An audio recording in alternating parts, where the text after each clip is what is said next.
warahmatullahi wabarakatuh. Perkenalkan, saya Rinza Haifa Putri dengan NIM 243209084 dari kelas akuntansi 3C. Nah, kali ini saya akan sedikit memaparkan penjelasan atau definisi mengenai artikel populer dan contohnya.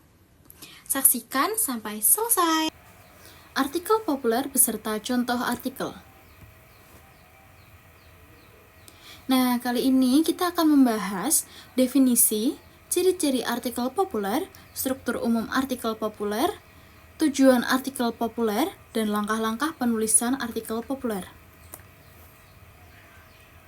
Pertama adalah definisi. Artikel populer adalah tulisan non-ilmiah yang disusun dengan bahasa sederhana, komunikatif, dan menarik. Ditujukan kepada masyarakat umum melalui media massa seperti koran, majalah, tabloid, dan situs daring. Artikel ini umumnya membahas topik yang aktual, relevan, dekat dengan kehidupan sehari-hari, atau bersifat menghibur, sehingga mudah diterima oleh pembaca dari berbagai latar belakang. Struktur penulisannya bersifat fleksibel, tidak terikat format akademik seperti abstrak atau metodologi, dan lebih mengutamakan alur cerita yang runtut, gaya bahasa persuasif atau naratif, serta teknik penyajian yang membuat pembaca betah mengikuti isi tulisan. Di dalamnya pun, penulis dapat menyampaikan opini, pengalaman pribadi, interpretasi, atau ringkasan informasi dengan cara yang ringan, namun tetap bermakna. Sehingga tujuan utamanya adalah memberikan pemahaman, wawasan, atau hiburan kepada khalayak yang luas. Kemudian ada ciri-ciri dari artikel populer. Yang pertama, bahasa mudah dipahami atau komunikatif. Artikel ditulis dengan bahasa umum, sederhana, bukan bahasa akademik yang berat. Hal ini membuat pembaca awam bisa memahami isi tanpa keahlian yang khusus. Yang kedua, ditujukan bagi masyarakat umum. Target pembaca adalah khalayak yang luas, bukan hanya kalangan akademisi atau profesional. Yang ketiga, topik relevan, aktual, atau menarik bagi banyak orang.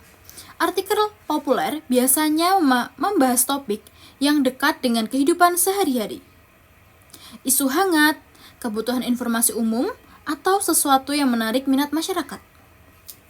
Yang keempat, struktur penulisan fleksibel dan tidak terlalu kaku. Berbeda dengan karya ilmiah yang punya format baku, artikel populer biasanya punya struktur dasar seperti judul, pendahuluan, pembuka, isi, dan penutup yang dibikin secara longgar.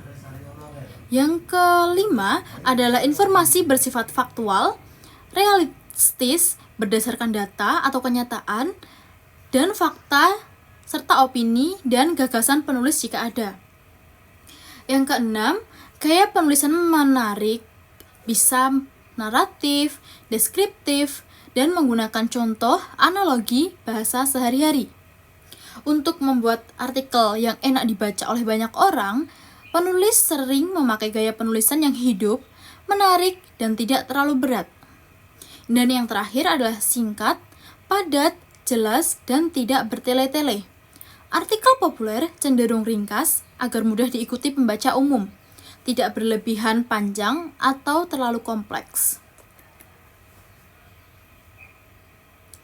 Selanjutnya adalah struktur umum. Struktur umum artikel populer biasanya terdiri dari 4 bagian utama.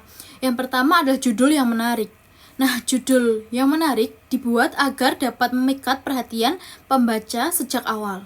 Yang kedua adalah pendahuluan, bagian awal yang memperkenalkan topik, memberikan gambaran awal, dan menarik minat pembaca. Yang ketiga adalah isi atau pembahasan, bagian utama artikel yang berisi penjelasan, uraian, argumen, fakta, opini, atau informasi relevan tentang topik. Dan yang keempat atau yang terakhir adalah penutup serta kesimpulan.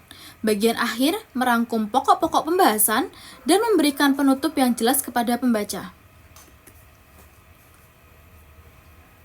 Selanjutnya adalah tujuan. Yang pertama, menyampaikan informasi, pengetahuan, atau gagasan ke masyarakat umum. Artikel populer memungkinkan ide, data, atau opini penting disebarkan ke khalayak luas dengan cara yang mudah dipahami. Yang kedua, mendidik dan meningkatkan wawasan atau kesadaran pembaca. Artikel bisa membantu pembaca memahami suatu fenomena, isu, atau topik dengan cara yang lebih sederhana dan relevan. Yang ketiga, memberikan hiburan ataupun menarik minat pembaca.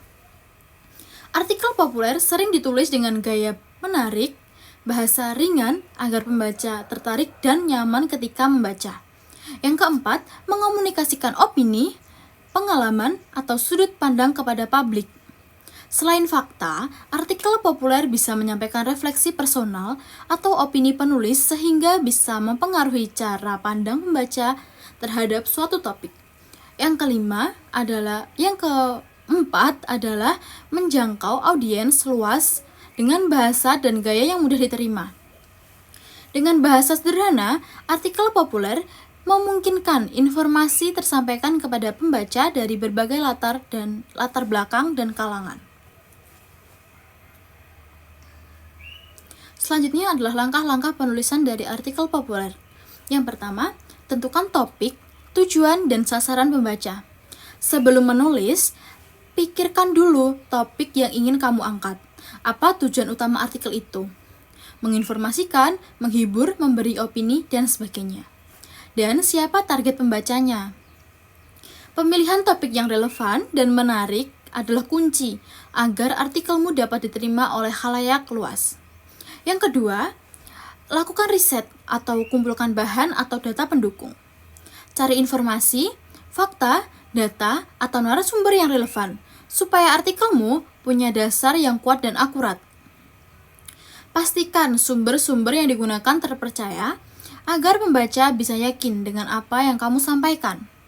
Yang ketiga, buat kerangka atau outline artikel. Susun kerangka tulisan sebelum mulai menulis agar struktur artikel terorganisir. Misalnya, pendahuluan, isi atau pembahasan, dan penutup. Kerangka membantu menjaga alur tulisan dan memudahkan saat menulis agar tidak melebar ke topik lain. Yang keempat, tulis draft pertama sesuai kerangka. Nah, mulailah menulis artikel mengikuti kerangka. Buka dengan pendahuluan yang menarik. Lanjut ke pembahasan isi dengan logis, dan tutup dengan kesimpulan atau penutup. Gunakan bahasa yang jelas, sederhana, dan komunikatif, agar mudah dipahami oleh pembaca umum. Hindari istilah teknis yang berat, kecuali perlu. Kemudian yang kelima, perhatikan gaya penulisan dan gaya tarik, seperti judul paragraf, subjudul, visual jika perlu. Buat judul yang menarik agar memancing minat pembaca sejak awal. Gunakan paragraf pendek, subjudul, dan bahasa yang ringan agar artikel enak dibaca. Jika perlu, tambahkan elemen visual seperti gambar, grafik, data visual untuk memperjelas atau memperkaya isi artikel.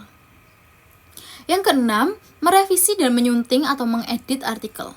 Setelah draft selesai, baca ulang untuk memeriksa kesalahan tata bahasa, ejaan, kekonsistenan, serta alur isi, agar lebih logis dan mudah dipahami.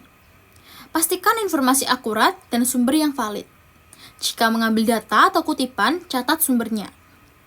Dan yang ketujuh atau yang terakhir adalah publikasikan atau tayangkan artikel.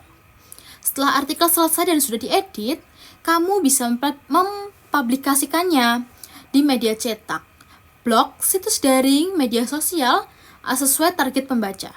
Jika perlu, promosikan artikel supaya bisa dibaca lebih banyak orang, tergantung media atau publikasinya.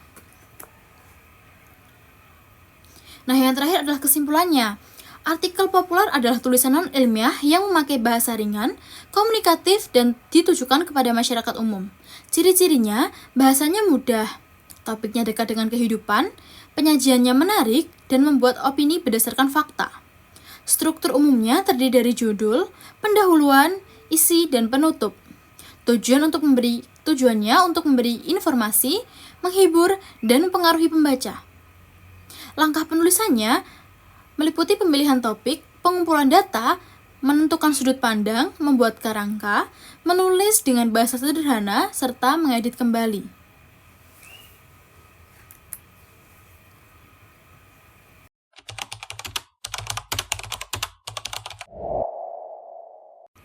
Selanjutnya adalah tren investasi anak muda, saham, kripto, atau emas. Perkembangan teknologi digital mendorong perubahan besar dalam perilaku finansial generasi muda. Jika sebelumnya investasi dianggap rumit dan identik dengan modal yang besar, kini aplikasi investasi memungkinkan siapa saja, termasuk mahasiswa, untuk mulai berinvestasi hanya dengan ponsel. Menurut data Otoritas Jasa Keuangan atau OJK, lebih dari 70% investor pasar modal Indonesia saat ini berasal dari generasi milenial dan Gen Z. Menunjukkan minat besar anak muda terhadap literasi dan kemandirian finansial. Di antara banyaknya instrumen investasi, 3 yang paling populer di kalangan anak muda adalah saham, kripto, dan emas. Masing-masing memiliki karakteristik, keunggulan, serta risikonya sendiri, sehingga pemilihannya perlu disesuaikan dengan tujuan dan profil risiko masing-masing individu. Artikel ini membahas tren tersebut berdasarkan sumber terpercaya dan data lembaga resmi. Sebelum membandingkan instrumen, penting memahami bahwa motivasi anak muda berinvestasi tidak hanya soal keuntungan, tapi juga karena perkembangan teknologi, edukasi keuangan yang semakin luas, serta pengaruh influencer finansial di media sosial. Berikut penjelasan masing-masing instrumen. Yang pertama ada saham. Potensi besar dengan resiko fluktuatif saham adalah instrumen yang paling banyak diminati generasi muda. Bursa Efek Indonesia atau BEI melaporkan bahwa peningkatan jumlah investor retail didominasi oleh kelompok usia 18 sampai 30 tahun. Keunggulan dari saham sendiri adalah yang pertama, potensi keuntungan tinggi dalam jangka panjang. Yang kedua, diawasi OJK sehingga lebih aman. Yang ketiga, banyak edukasi resmi dari BEI. Yang keempat, cocok untuk belajar analisis perusahaan. Dan resiko dari penanaman saham sendiri adalah harga dapat naik turun secara cepat. Yang kedua, dipengaruhi kondisi ekonomi global. Dan yang ketiga, membutuhkan pemahaman analisis. Nah, saham cenderung cocok bagi anak muda yang siap belajar dan memiliki waktu untuk memantau pasar. Kedua ada kripto. Populer, cepat, dan beresiko tinggi. Aset kripto menjadi primadona generasi muda karena sifatnya yang cepat dan berbasis teknologi.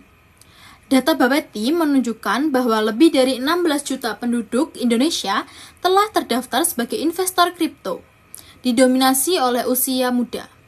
Nah, keunggulan dari kripto sendiri adalah potensi keuntungan sangat besar.